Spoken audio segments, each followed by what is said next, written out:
bahasa Arab kan unik ya. Unik sekali. Oke, seperti itu. Ini sih mau nanya, mungkin biasanya dari siswa-siswa gitu kalau bertanya tentang kepada guru bahasa Arab itu udah pernah ke Arab belum sih? Nah gitu.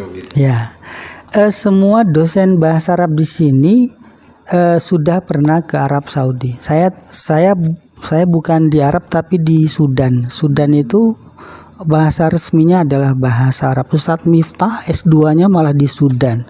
Ustadz Yusuf lulusan S3 di Mesir. Ustadz Singgi itu S3-nya di Liga Arab Mesir juga. Ustadz Hasan 1 tahun di Mesir, 2 tahun di Mandarin malah.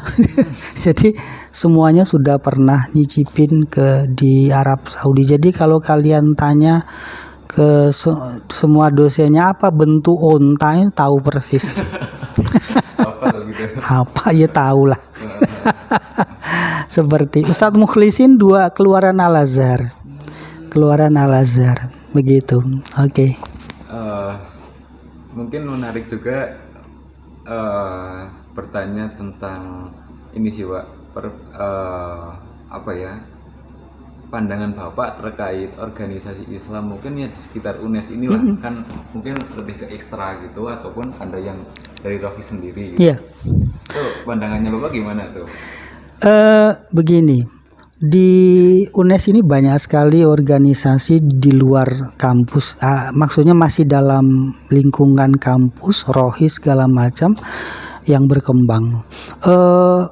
Saya menyambut baik itu. Jadi berjuanglah dengan warna masing-masing. IMM dengan merah hatinya, IPNU dengan hijaunya, kemudian mahasiswa yang lain dengan kuning, merah, macam-macam silahkan.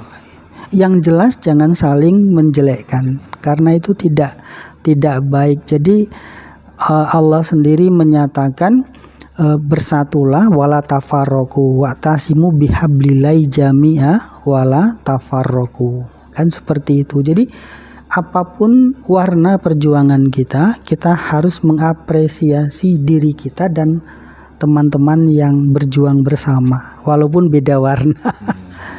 Seperti itu. Jadi kita rangkul saja, jangan dicurigation ya. Bahaya itu nanti. Tetap toleransinya. Ya, toleransinya dijaga. Seperti itu. Mungkin terus kan dekat-dekat ini mau ada Ramadan. Iya.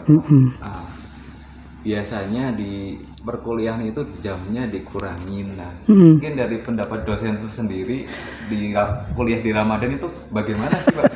Jadi begini, kalau kita merunut ke sejarah asli Ramadan, kita terbalik betul. Karena contoh Nabi Muhammad itu bukan hanya kerja, perang loh Ramadan itu. Perang Badar itu kan terjadi pada bulan Ramadan. Dulu proklamasi kita itu juga dikumandangkan ketika bulan Ramadan 17 Agustus 45. Silakan cek kalender, itu pas bulan Ramadan. Kalau kita tarik ke zaman sekarang, kita terlalu dimanjakan kita. Jadi Ramadan itu harusnya kita membakar. Karena Ramadan itu artinya membakar. Nanti sehingga ketika Syawal itu artinya meningkat. Makanya malas-malasan, kemudian banyak tidur dalam puasa itu memang statusnya boleh. Tapi kalau pengen melihat langsung ke kehidupan Nabi dan para sahabat, kita jauh dari itu. Mereka siang berpuasa dan tetap bekerja, bahkan berperang. Malamnya Qiyamul Lail itu mulai jam 12 malam ke atas. Kalau kita kan enggak, tarawihnya itu malah habis Isya. Itu memang kalau kita memotret kita dan memantas-mantaskan atau mematut-matutkannya dengan Kanjeng Rasul itu memang masih jauh ya. Oleh karena itu monggo lah, secara spirit kita harus meningkatkan, tapi yang ada ini kita syukuri dulu lah. Anggap saja ini sebuah keadaan yang membuat memang seperti itu. Kita maklumi saja. Oke. Mungkin banyak sekali ya dari teman-teman yang mungkin nanti bakal melihat ini bahwa pas Ramadan malah jadi lemes gitu. Iya, jam kuliah dikurangi padahal harusnya ditambah karena dulu Nabi Muhammad tuh bahkan di 10 terakhir bulan Ramadan pernah tidak tidur 3 hari 3 malam.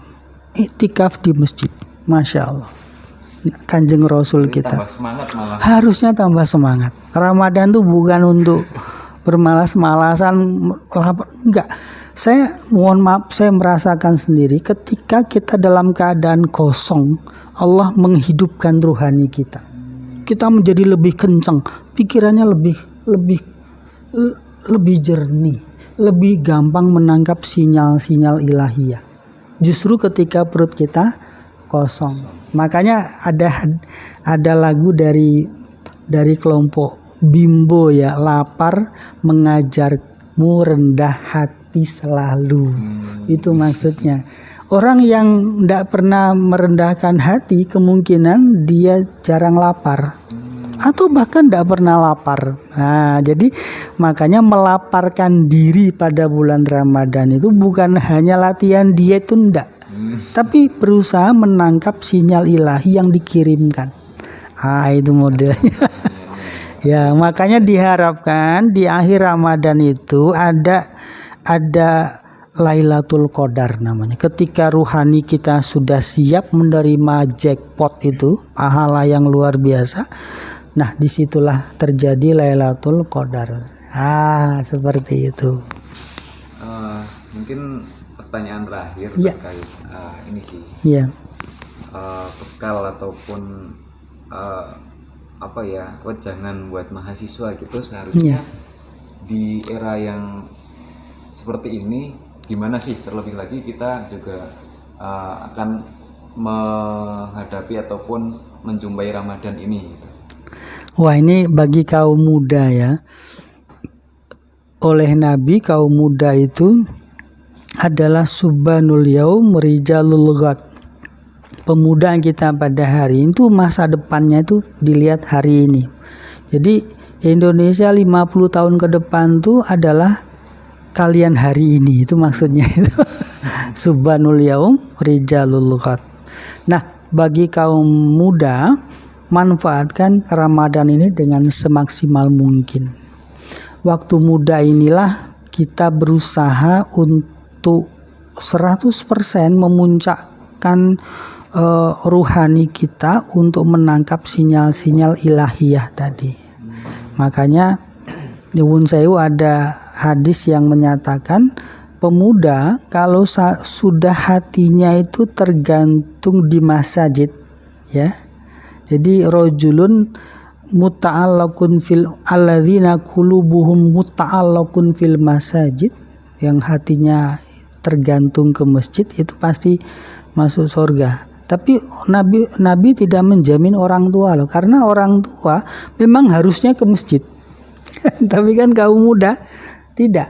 Kaum muda itu pikirannya masih kencang terhadap dunianya, kok mau memikirkan masjid dan tergantung hatinya ke masjid, maka balasannya pasti surga. Nah, untuk menjadi pribadi yang soleh di hari tua nanti, kuncinya pada waktu muda. Tidak mungkin tua lah tahu-tahu soleh, itu tidak mungkin.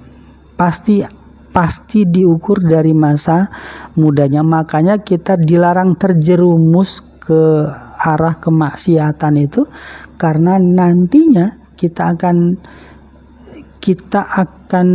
tergantung masa tua kita tergantung oleh masa muda itu. Dan ketika kita sudah tua seperti saya ini, sudah tidak mungkin kembali ke muda lagi. Jadi beban di pemuda itu jauh lebih berat sebetulnya, seperti itu. Oke. Ya, mungkin banyak sekali yang sudah bisa diobrolkan pada pagi hari ini. Tentunya banyak sekali manfaat yang dapat kita peroleh gitu, baik dari pengalamannya Pak Zaim, terus juga tadi juga dikasih wejangan-wejangan terkait kita mau menyambut Ramadan ini sebagai mahasiswa juga, kita harus berbanyak toleransi dengan teman-teman lainnya. Nah gitu mungkin yang terakhir tadi bisa saya simpulkan bahwasanya apabila kita ingin menjadi pribadi yang baik ataupun sebaik-baik pribadi orang gitu, tanamlah dari awal gitu ya Pak, dari betul muda sekali gitu, Pak. dari sekarang ini, dari muda. Jadi agar nanti tuanya juga sudah terdidik dan teratur gitu, tidak untuk sikap tersendiri juga tidak bisa instan gitu ya Pak. Ya, tidak bisa dilatih. Harusnya dilatih gitu. Ya. Mungkin itu saja sih Pak. Iya. Ya, Terima perbincangan kasih. pada pagi ini, dan terima kasih juga telah memberi banyak sekali wejangan-wejangan yang sangat bermanfaat, dan mungkin nanti bakal menyebar juga pahala-pahalanya apabila mereka yang menonton dapat mengambil hikmahnya. Amin Allahumma amin. Mungkin itu saja dari saya dan mewakili dari Pak Zaim juga. Terima kasih kepada penonton-penonton juga nantinya, dan cukup sekian. Billahi fisabilil haq fastabiqul khairat. Wassalamualaikum warahmatullahi wabarakatuh. Waalaikumsalam warahmatullahi wabarakatuh.